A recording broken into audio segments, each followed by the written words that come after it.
Good evening and welcome back to the Mindful Model Makers Workshop. If you watch the last video, you'll see this little Hudson that I have here running around at one of the clubs that I belong to. They have an outdoor track which has got 16mm and 45mm raised track for running gauge 1, SM32, you can run O gauge, whatever it is on that. Yeah, some of it's powered, electrified track, and some of it's non-powered. So, yeah, you can. I go down on a Saturday because a lot of the members go and run their weekdays. So on a Saturday, 9 times out of 10, I've got the whole thing to myself. So, which is really good if you want to test something out. So I did run this and had a lot of success. It's got the little loco remote inside. So inside this little bonnet here, which I'm hoping comes out because I did paint. Oh yeah, it does. So inside there, you can quite hopefully see, there is the little loco remote chip. And that runs off the phone. And then I've got a little 3.7 LiPo battery, which will go underneath the little counter here on that. I've got to make the little housing for it, but I've been doing some other bits and pieces. So as you can see, it's got some louvers there. Now these are something I made years and years ago. Now how I made them, it's from an actual casting. These are the ones on here are actually resin.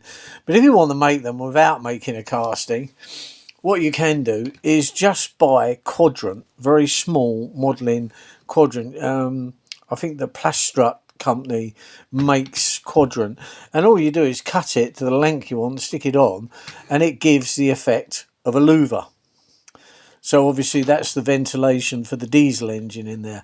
There will be an exhaust stack that will be going on there at some point. As you can see, I've painted the front buffer beam again, and where the coupling housing is. The radiator, that's been done as well. So we're getting on. Now, when I took it down at the weekend, because we were away in the motorhome, and it's quite a walk actually from where the motorhome site is to where I run. The only thing is the motorhome's too big to take it to the site. I couldn't get it in or anything. It'd be too heavy to go across the grass as well. So we tend to walk there, which is, I don't know, it's got to be a mile and a half across a field and all the rest. But anyway, it's something we do. Obviously in the winter it's not so nice as the summer. Now all I've done here is I cut a square of card, then I cut the middle out and I've put that over. Then what will be next on here is rivets all the way round, and then paint that a darker blue. This is just a matte blue kind of undercoat stroke primer that I'm using to do that. Now on here, what happened was where I was carrying it across, because I cut the bit out at the back, because obviously the back would have gone from top to bottom, I've taken the strength out of this. So because what happened was, because it's only made of this kind of thin wood, it actually started to break. It didn't break right through, but it started to get weak. So what I did, I've got lots of offcuts of this wood where it's been burnt and all the rest of it, and these are various models I've had in the past, and these are the little bits in between, just the little offcuts and things. So there's some thin bits. So what I did, I marked it out, glued it on here, and then just filed it round, and that's going to obviously strengthen the roof. So I can now press that. That is very firm, so the roof will go across that. Okay, and if I turn it round now, you'll see what I've done on this side of it.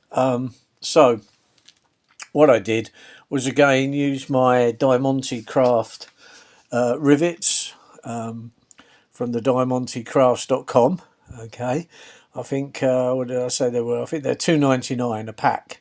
£3 postage, so order a few packs, and then obviously it makes the postage a bit more worthwhile. If you only want one pack, then yeah, it's going to work out a bit dearer. But anyway, so on this side then you can see that I put a row of rivets around there, done exactly the same as the other side, but this side I have put more detail on now than the other. So I do one side, see how that looks, and then I bring the other side up to date with it. So this has the rivets round, and I put the rivets round there.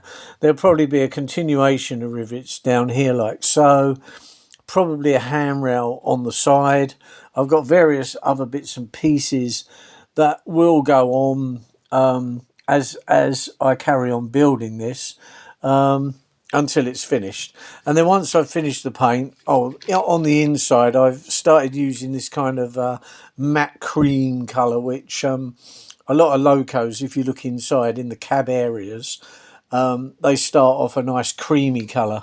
Obviously they get a little bit black and things as time goes on. So anyway, you can see the detail now on this side. And again, I've the actual running boards at the side there, they've been painted a couple of coats. They'll probably have a bit more. Now when it's all painted and finished, once I've decided, I think it's going to be this deeper blue. So this is the back bit, which you've seen before. It's got something stuck on it, which has now come off. Right, so we'll put that on so you can see what that's like when it's in place. So that's what that's going to look like, and with that colour. When I've got the whole loco actually finished with the chimney on, the roof on, and all the other bits, the cabinet built inside which is going to contain the battery, once I've done that, painted everything else, put all the detail on, then I should start the weathering process. So I'll make it look brand new to start with, and then start taking it back the other way. So this is the side with no added bits at the moment, just that bit that on there. So that's what it looked like after I sanded it down to fit. And then because that's what it's going to look like, it makes it look a bit more purpose built with, once you've painted it, put the rivet detail on. The rivets will continue down there, as I say. And yeah, it doesn't look so much out of place. The actual roof, which I have here, I need to cut that to the proper length, will go on like so. There'll probably be rivet detail across the top there like so, maybe even down there. So there's quite a lot of rivets to go on, so you need a few if you're going to do it. And I think with these old type industrial locos, the rivet details is it, because they tend to be quite thick still, like I said before, to get the weight, to get the traction. With these, they used to pull a few wagons, and then that's how they're done. Now the next project after that, I have got them, they've come through the post, so this is the next project after that. These are the wagons that they're going to pull. They're slate wagons. I'll just open the packet just to give you a rough idea. I've ordered 4 of these and I've got them. They're 45mm, obviously the same gauge. Made again by Phil Sharples. These are the instructions, very simple. The hardest thing you have to do really is to cut the axle to 53mm. And the back-to-back measurement is 40mm, which gives you the 45mm is the gauge of that. So let me have a look in here. Right. So if anyone that hasn't seen what it looks like before, there we are. So this is a slate wagon kit, 45mm version from P.S.Models, philsharples.com. So you can go on his website and have a look at some of the stuff he does. The other good thing that he does, I'm not putting it on this loco because I've already got it so far, but on the next one I'm going to build, which is the box cab kit, this is to make it 4-wheel drive.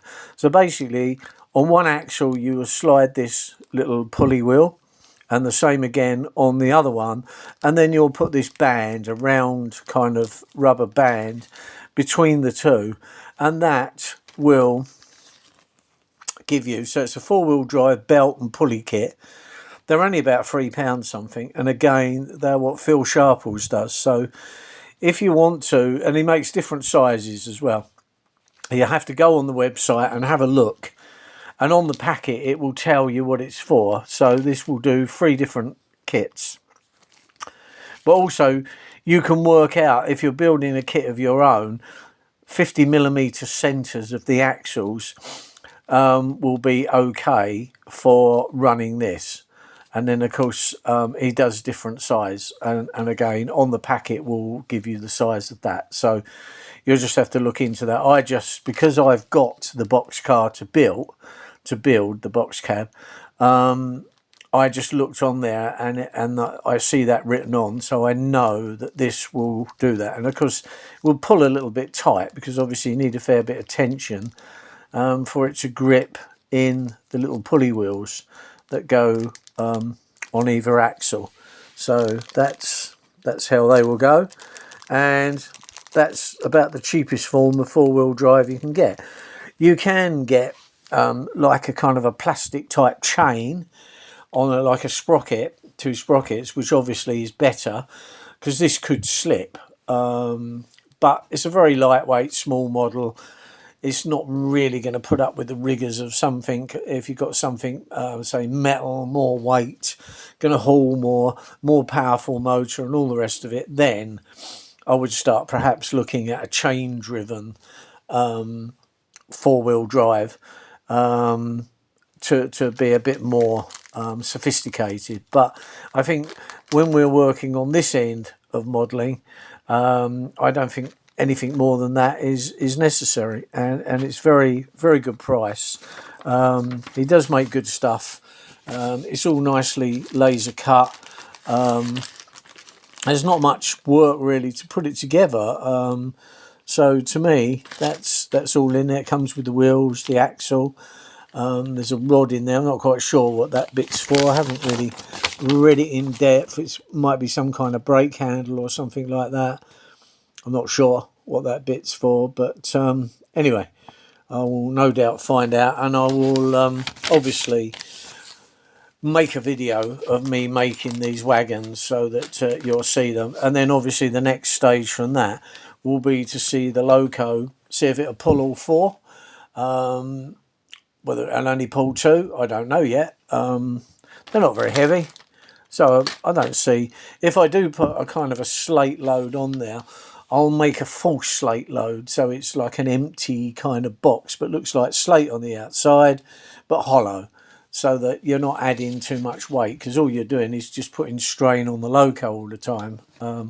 You want it to perform up to a point, so there's no point in loading it too much. So I think you can see that we've gone from that side to that side, so we're on our way. There's a bit more detail, and I've got lots of little odd bits and pieces to fit on there. Like I said, I've got jerry cans and various other bits and pieces. There's an oil drum, so I might just put an oil drum on the side there like so, because like I said before, a lot of these locos carried the stuff around with them, because they would either get to a little bit and they would need some lubrication, and you'd have to do it while you're on the move. It's not like they go into a big workshop like say with the main type railways.